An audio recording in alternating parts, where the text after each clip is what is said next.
जय हिंद साथियों, कैसे हैं आप सभी। आशा करते हैं साथियों आप सभी बेहतरीन होंगे और आपकी पढ़ाई भी एकदम बेहतरीन ढंग से चल रही होगी और साथ ही साथ आपका फिजिकल भी एकदम अच्छे तरीके से चल रहा होगा। ऐसी हमारी तरफ से पूरी उम्मीद है साथियों आज का जो टॉपिक होने वाला है वो झारखंड पुलिस कांस्टेबल 2024 में जो जीके जीएस पूछा जाता है उसी का प्रैक्टिस सेट नंबर 57 है। साथियों इसके पहले आप लोगों के लिए 56 प्रैक्टिस सेट ऑलरेडी प्रोवाइड करवाई जा चुकी है, तो आप लोग जाके वीडियो देख सकते हैं और अपनी तैयारी का अंदाजा भी लगा सकते हैं। तो चलिए वीडियो को स्टार्ट करते हैं साथियों। पहला प्रश्न है, अंतर्राष्ट्रीय बौद्धिक संपदा सूचकांक 2024 में 55 देश की सूची में भारत को कौन सा स्थान प्राप्त हुआ? 40, 41, 42 या फिर 43? तो साथियों 42 स्थान प्राप्त हुआ है भारत को। ठीक है, भारत का समग्र स्कोर 38.64% रहा।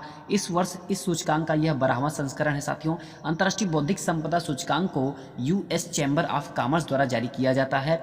इस सूचकांक में यूएस प्रथम स्थान पे, यूनाइटेड किंगडम दूसरे स्थान पे तथा फ्रांस तीसरे स्थान पर रहा है साथियों। ठीक है, अगला प्रश्न है, पर्यावरण प्रदूषण और प्राकृतिक संसाधनों के दोहन की दृष्टि से लागत को समायोजित करते हुए व्यक्त किया गया जीडीपी क्या कहलाता है? सफ़ेद जीडीपी कहलाता है, ग्रीन जीडीपी कहलाता है, ब्राउन जीडीपी कहलाता है या फिर नीला जीडीपी कहलाता है? तो साथियों ग्रीन जीडीपी कहलाता है। ठीक है, हरित सकल घरेलू उत्पाद किसी देश के मानक जीडीपी के साथ साथ पर्यावरणीय कारकों को ध्यान में रखते हुए आर्थिक विकास का एक संकेतक है। नीली अर्थव्यवस्था समुद्री पारिस्थितिकी तंत्र के स्वास्थ्य को संरक्षित करते हुए आर्थिक विकास, बेहतर आजीविका और नौकरियों के लिए समुद्री संसाधनों का सतत उपयोग है साथियों। ठीक है, अगला प्रश्न है, स्थिरता के साथ विकास और आत्मनिर्भरता की प्रगतिशील उपलब्धि पंचवर्षीय योजना का उद्देश्य था। कौन सी पंचवर्षीय योजना? पांचवी, तीसरी, चौथी या फिर दूसरी? तो साथियों चौथी पंचवर्षीय योजना का उद्देश्य था। ठीक है, सरकार ने 14 प्रमुख भारतीय बैंकों का राष्ट्रीयकरण किया और हरित क्रांति ने कृषि को बढ़ावा दिया। सूखा प्रवण क्षेत्र कार्यक्रम भी शुरू किया गया। लक्षित विकास दर 5.6% थी, लेकिन वास्तविक विकास दर 3.3% थी साथियों। ठीक है, अगला प्रश्न है, पालक में निम्न में से कौन सा अम्ल पाया जाता है? फार्मिक अम्ल, लैक्टिक अम्ल, सिट्रिक अम्ल या फिर ऑक्जेलिक अम्ल? तो कौन सा अम्ल पाया जाता है साथियों पालक में? तो ऑक्जेलिक अम्ल पाया जाता है। ठीक है, ऑक्जेलिक अम्ल C2H2O4 कई पौधों में एक कार्बनिक यौगिक है जिसमें पत्तेदार साग जैसे पालक, सब्जियां, फल, कोकोनट और बीज शामिल है साथियों। ठीक है, अगला प्रश्न है साथियों, आलू में स्टार्च के साथ अभिक्रिया करने के बाद नीले रंग में परिवर्तित हो जाता है। फ्लोरीन, ब्रोमीन, आयोडीन या फिर क्लोरीन? तो साथियों आयोडीन जो है, आलू में स्टार्च आयोडीन के साथ अभिक्रिया करने के बाद नीले रंग में परिवर्तित हो जाता है। समूह 17 तत्वों में फ्लोरीन, क्लोरीन, ब्रोमीन, आयोडीन और एस्टैटिन ऊपर से नीचे तक शामिल है। इन्हें हैलोजन कहा जाता है क्योंकि वे धातुओं के साथ अभिक्रिया करने पर लवण देते हैं, माने साल्ट देते हैं। ठीक है, निम्नलिखित में से कौन सा ऊतक जंतुओं के शरीर में एक सुरक्षात्मक ऊतक है? पेशी ऊतक, तंत्रिका ऊतक, संयोजी ऊतक या फिर उपकला ऊतक? तो कौन सा ऊतक है साथियों? तो उपकला ऊतक जो है जंतुओं के शरीर में एक सुरक्षात्मक ऊतक है साथियों। ठीक है, उपकला ऊतक, सरल उपकला के 4 प्रमुख वर्ग हैं। पहला सरल स्कैमस, दूसरा सरल घनाकार, तीसरा सरल स्तंभाकार, चौथा स्यूडोस्ट्रेटिफाइड। संयोजी ऊतक के प्रकारों में उपास्थि, अस्थि, कोलेजन फाइबर, रेटिकुलर फाइबर, लोचदार फाइबर, रक्त है, हेमटोपाइटिक, लिम्फेटिक, वसा ऊतक, अस्थि मज्जा और लचका ऊतक शामिल है। अगला प्रश्न है, निम्नलिखित में से किस राज्य में शत्रुंजय पहाड़ियां स्थित हैं? गुजरात, आंध्र प्रदेश, मध्य प्रदेश या फिर कर्नाटक? तो साथियों गुजरात में। ठीक है, गुजरात की अन्य प्रमुख पहाड़ियों में शामिल हैं भुजिया हिल, धीनोधर, गिरनार, कालो डूंगर, पावागढ़ हिल, थलतेज, जोधपुर टेकरा, विल्सन हिल्स। अगला प्रश्न है, घुमकुड़िया निम्नलिखित में से किस जनजाति से संबंधित है? उरांव, होम, मुंडा या फिर भील? को घुमकुड़िया साथियों किस जनजाति से संबंधित है? तो यह जो है उरांव जनजाति से संबंधित है। घुमकुड़िया झारखंड के आदिवासी समुदाय उरांव जनजाति के सैन कक्ष का नाम है। गैर आदिवासियों के लिए इसका मतलब सांप्रदायिक सैन गृह सहित कई चीजों से था साथियों। रामदयाल मुंडा को पद्मश्री कब दिया गया? 2007 में, 2009 में, 2010 में या फिर 2012 में? तो रामदयाल मुंडा को साथियों 2010 में पद्मश्री दिया गया। ठीक है, रामदयाल मुंडा को कला के क्षेत्र में कार्य के लिए 2010 में पद्मश्री दिया गया साथियों। जब संपत्ति के अधिकार को मौलिक अधिकार के रूप में समाप्त कर दिया गया था, तब प्रधानमंत्री कौन था? चरण सिंह, इंदिरा गांधी, मोरारजी देसाई, जवाहरलाल नेहरू। कौन था साथियों? तो मोरारजी देसाई थे। ठीक है।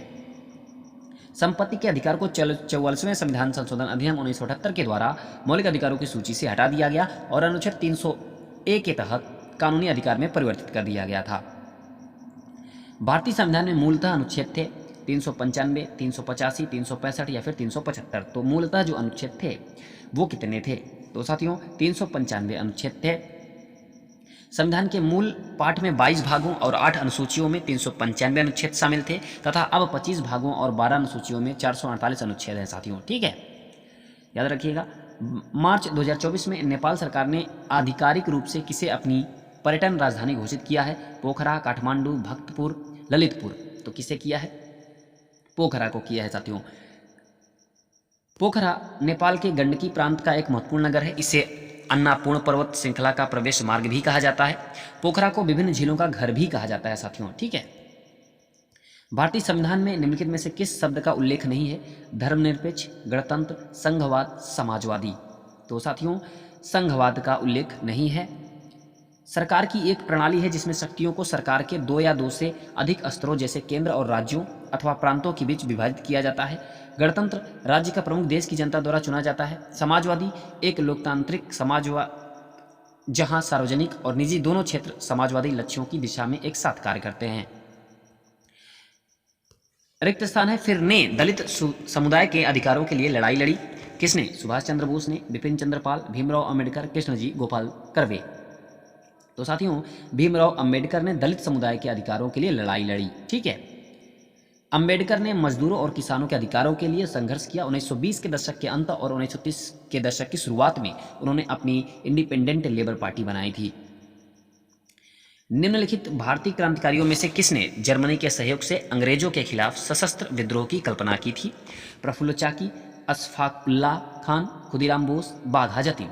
तो किसने साथियों? बाघा जतीन ने। ठीक है। 1906 में युवा जतीन्द्रनाथ मुखर्जी द्वारा बाघा जतीन उपाधि अर्जित की गई थी जब उन्होंने 3 घंटे तक अकेले रॉयल बंगाल टाइगर के साथ युद्ध किया था और उसे खंजर से मार डाला था। ठीक है। प्लासी के युद्ध के समय मुगल सम्राट कौन था साथियों? आलमगीर द्वितीय था, सिराजुद्दौला था, मीर कासिम था या फिर शाह आलम द्वितीय था? कौन था प्लासी के युद्ध के समय मुगल सम्राट? तो साथियों कौन था? आलमगीर द्वितीय था। ठीक है। कौन था? आलमगीर द्वितीय था। आलमगीर द्वितीय शासनकाल था 1754 से 1759। 15वें मुगल सम्राट थे साथियों। भगवान महावीर ने मोक्ष कहाँ प्राप्त किया था? सोनागिरी, पावापुरी, श्रवणबेलगोला, माउंट आबू। तो कहाँ पे मोक्ष प्राप्त किया था साथियों? पावापुरी में। ठीक है। पावापुरी या पावा बिहार राज्य के नालंदा जिले में स्थित है। इसे अप्पापुरी भी कहा जाता है जिसका अर्थ है पाप रहित नगर। प्रधानमंत्री ग्रामोदय योजना में शुरू की गई थी 2000 में, 2010 में, 2005 में या फिर 1998 में। तो कब शुरू किया गया था साथियों प्रधानमंत्री ग्रामोदय योजना? तो साथियों 2000 में शुरू किया गया था प्रधानमंत्री ग्रामोदय योजना। इस योजना का उद्देश्य ग्रामीण क्षेत्रों में निर्धन आबादी वाले लोगों के जीवन में सुधार लाने के लिए किया गया था। अन्य महत्वपूर्ण सरकारी योजनाएं हैं। राष्ट्रीय सामाजिक सहायता कार्यक्रम 15 अगस्त 1995 को शुरू किया गया। प्रधानमंत्री ग्राम सड़क योजना 25 दिसंबर 2000 को शुरू किया गया। सांसद आदर्श ग्राम योजना अक्टूबर 2014 में। प्रधानमंत्री उज्ज्वला योजना सफेद 2016 में शुरू किया गया। ठीक है। निम्नलिखित में से किस राज्य में सबरीमाला श्रीधर्म संस्था मंदिर स्थित है? कर्नाटक में, तेलंगाना में, आंध्र प्रदेश में या फिर केरल में? तो साथियों केरल राज्य में सबरीमाला श्रीधर्म संस्था मंदिर स्थित है। यह मंदिर भगवान अयप्पा स्वामी को समर्पित है। केरल के प्रसिद्ध सबरीमाला मंदिर का नाम बदलकर सबरीमाला श्री अयप्पा स्वामी मंदिर रखा जाएगा साथियों। वैश्विक आतंकवाद सूचकांक 2024 के अनुसार आतंकवाद से सर्वाधिक प्रभावित देश कौन सा है? इजराइल, माली, बुर्किना फासो, पाकिस्तान। तो साथियों बुर्किना फासो। ठीक है। IBM 360 निम्नलिखित में से कंप्यूटर की किस पीढ़ी में विकसित किया गया था? द्वितीय पीढ़ी, प्रथम पीढ़ी, तृतीय पीढ़ी या फिर चतुर्थ पीढ़ी? तो साथियों तृतीय पीढ़ी में। ठीक है। तृतीय पीढ़ी में विकसित किया गया था IBM 360। पहली पीढ़ी 1940 से 56, इसमें वैक्यूम ट्यूब का इस्तेमाल किया गया था साथियों।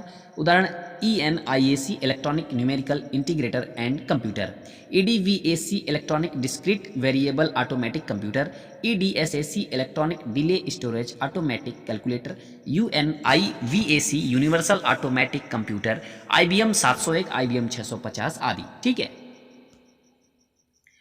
हिंदू कैलेंडर के किस दिन होली का त्यौहार मनाया जाता है? चैत्र पूर्णिमा, चैत्र सप्तमी, फाल्गुन पूर्णिमा, फाल्गुन अमावस्या। तो साथियों फाल्गुन पूर्णिमा। ठीक है।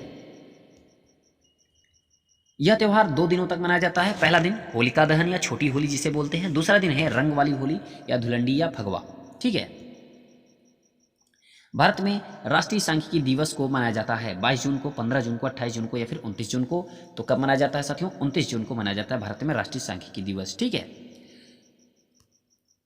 29 जून सांख्यिकी और योजना आयोग के क्षेत्र में कार्यरत प्रोफेसर PC महालनोबिस की जयंती के रूप में मनाया जाता है। 1 जून विश्व दुग्ध दिवस, 5 जून विश्व पर्यावरण दिवस और 7 जून को विश्व खाद्य सुरक्षा दिवस, 20 जून को विश्व शरणार्थी दिवस, 23 जून को अंतर्राष्ट्रीय ओलंपिक दिवस और संयुक्त राष्ट्र लोक सेवा दिवस, 15 जून को विश्व पवन दिवस मनाया जाता है साथियों। ठीक है। मालगुडी डेज के लेखक कौन है? चेतन भगत, रविन्द्रनाथ टैगोर, विक्रम सेठ, RK नारायण। तो कौन थे मालगुडी डेज के लेखक साथियों? तो RK नारायण हैं मालगुडी डेज के लेखक। ठीक है। लेखक और पुस्तकें हैं RK Narayan, the guide, the English teacher, an astrologer's day, the bachelor of arts. Rabindranath Tagore की जो पुस्तकें हैं गीतांजलि, गोरा, शेषर कविता। अगस्त 2024 में नरेंद्र मोदी ने अपने विदेशी यात्रा के दौरान ओएसिस ऑफ पीस पार्क स्थित महात्मा गांधी की प्रतिमा पर श्रद्धांजलि अर्पित की। यह पार्क किस देश में स्थित है साथियों? सिंगापुर में, पोलैंड में, यूक्रेन में या फिर ब्रुनेई में? तो यूक्रेन में स्थित है साथियों। ठीक है। यह पार्क यूक्रेन के कीव में स्थित है। दोनों देशों ने 4 समझौतों पर हस्ताक्षर किए जो निम्नलिखित है। पहला, कृषि एवं खाद्य उद्योग के क्षेत्र में सहयोग। दूसरा, वर्ष 2024 से 2028 के लिए सांस्कृतिक सहयोग कार्यक्रम। तीसरा, चिकित्सा उत्पाद विनियमन के क्षेत्र में पारस्परिक सहयोग पर MOU। चौथा है, उच्च प्रभाव वाली सामुदायिक विकास परियोजनाओं के कार्य हेतु भारतीय मानवीय अनुदान सहायता पर MOU। इसी यात्रा के दौरान भारत ने यूक्रेन को 4 भीष्म क्यूबस प्रदान किए हैं। ठीक है। तो साथियों ये था 25 प्रश्न, जो कि इतने ही प्रश्न पूछे जाते हैं आपके झारखंड पुलिस कांस्टेबल में, इतने ही प्रश्न पूछे जाएंगे। और एक प्रश्न साथियों आपका 3 नंबर का बनेगा, तो 75 नंबर का GK GS आपका पूछा जाएगा। ठीक है।